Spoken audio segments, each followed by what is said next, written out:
LeBron James, who opted out of his final year with the Los Angeles Lakers to work out a new deal. How much money he'll demand will depend on the situation, according to his agent, Rich Paul. LeBron would be willing to take a pay cut in order to sign an impact player to help them win a championship. Klay Thompson would be one veteran LeBron would consider. Shannon Sharpe, which team gives Klay Thompson a better chance at winning the title, the Lakers or the Dallas Mavericks? I know. What's the hesitation? I know the Lakers are a little older because I know LeBron. Look, they've got to be at some point in time, Stevie A. The man can't keep averaging 25, 7, and 8 for perpetuity. At some point in time, there has to be a decline coming somewhere, doesn't it, Wendy? But when you have an Anthony Davis that's going to give you 25 and 11, 25 and 12, you got LeBron giving you 25, 7, and 8. And if you compare Klay will never have as many wide open shots. You remember when Kevin Durant first got there and everybody was keying on KD and Steph, and Klay was shooting wide open shoot-around threes? This is exactly what he would have in LA, because LeBron is going to command a double team. AD will command a double team. He will be shooting wide open threes. The question, can he get back to shooting, knocking down at 42, 43%? If he can, I think, look, he can't go wrong. You mentioned it, Stephen A., 14% state tax versus 0, but I would love to see him in a Lakers uniform. He grew up rooting for the Lakers. Kobe is his favorite player. His daddy's on the radio broadcast for the Lakers. Lakers. We go into the Western Conference with Steph. We get to the Western with Klay. I'm guaranteeing it right now. Western Conference Finals with Klay Thompson.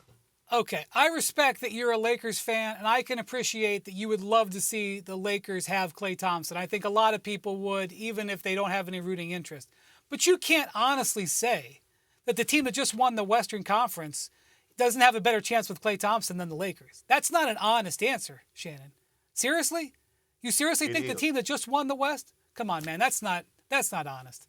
I respect you pulling for your team. They just won the Western Conference, and they're adding Klay? Come on. What? Hold on. No. You don't get to start at the Western Conference next year and then go to the NBA Finals if you win. You got to start from the ground up. But they're not starting from scratch. I'm just saying. They're starting from the champion level. You lost one of your wing defenders in Derrick Jones. Yes, you still have some quality. You have Biggs. You have Lively. You have Gafford. Yeah, you have some. Hardaway's gone. But still, with LeBron and AD and a shooter, think about how many times we came out here, Wendy, and we talked about if they could just have guys to knock down open shots. And you're going to have a guy that can knock down for the better part of his career. He's knocked down those shots. Last year notwithstanding. Well, what we're talking about here is what Klay is trying to decide. Because right now, every break that we're here, my phone is lighting up. The Warriors are going to sign and trade, I believe, Klay to either the Lakers or the Mavericks. And they are, for the last 12 hours, the Lakers and the Mavericks have been scrapping, trying to figure out a way to make the most competitive offer to Klay financially. So there are other deals sitting on the tarmac waiting to get done if Klay chooses that team. From what I understand, the Lakers have ancillary deals and the Mavericks have ancillary deals to send players out. This isn't going to be a mid-level signing. LeBron can still take a pay cut to help the Lakers here put together a better package, but this is not going to be a mid-level signing, I don't think. I think these teams are going to make a trade. I assume it's D'Angelo Russell, but I don't know, would get sent out.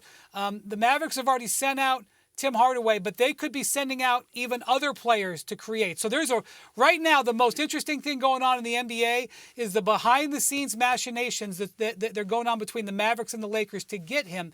Because, Shannon, they do believe what you're talking about. Both of them believe getting Klay Thompson is the piece that can take them to the Western Conference title next season. And LeBron is obviously, LeBron's not like overtly putting pressure on the Lakers, but by him saying that he's going to take a pay cut, he's like basically saying, please do everything you can. And this was after Rob Pelinka came out and said, hey, we're not really sure we want to trade our future draft picks. We want to kind of develop our players. LeBron's like, please, I'll take less money. It'll cost me 10, 15 million. And so they're trying to do it. Now, How that works out the rest of today, we'll see. But you can make a strong case for both of these teams. I just think that joining the Mavericks with Luka and Kyrie and what they got going. Well, and by the way, they've already replaced, I'm sorry, Stephen A., they've already replaced Derek Jones. They've got Najee Marshall coming from the New Orleans Pelicans. He's an underrated player. That was a good pickup yesterday. I like that pickup as well. I will say this real quick. I'm not going to summarily dismiss. I'm not saying you're wrong, Wendy, but I'm not going to summarily dismiss the point that Shannon made. The Los Angeles Lakers were in the Western Conference Finals. The very next year, they got bounced out in the first round. The Denver Nuggets won the championship. They get bounced out in the second round, losing 3 games on their home turf. Just because you did what you did last year doesn't mean that it's going to translate into you doing the same or more this upcoming season. I also think you have to take into consideration what Luka Doncic brings to the table. We know how offensively brilliant he is. We also know he can be a ball hog from time to time. It's one thing for Kyrie Irving to feed off of that and them going back and forth. It's my turn, it's your turn, it's your turn, it's my turn. Number 2 in the league in 3-point shooting attempts. They rank number 13 percentage-wise. That's the antithesis of the Los Angeles Lakers. They were like 28th in 3-point shooting attempts, but number 8 overall in percentage shooting. And not only that, they didn't show up in big moments. So what you have is a situation where if you're Klay Thompson, yeah, they're jacking up threes in Dallas, but they've got Luka to do it. They've got Kyrie to do it. And you have to be deferential to them before you get yours. Whereas in Los Angeles, you got AD kicking the ball out to you. You've got LeBron James drawing attention and finding you to kick the ball out to you. And you have a team in the Los Angeles Lakers who would prioritize making sure you got attempts because that's what they brought you there for. Now you're talking about fit. You're not talking about who's a better team. The Mavericks are the better team.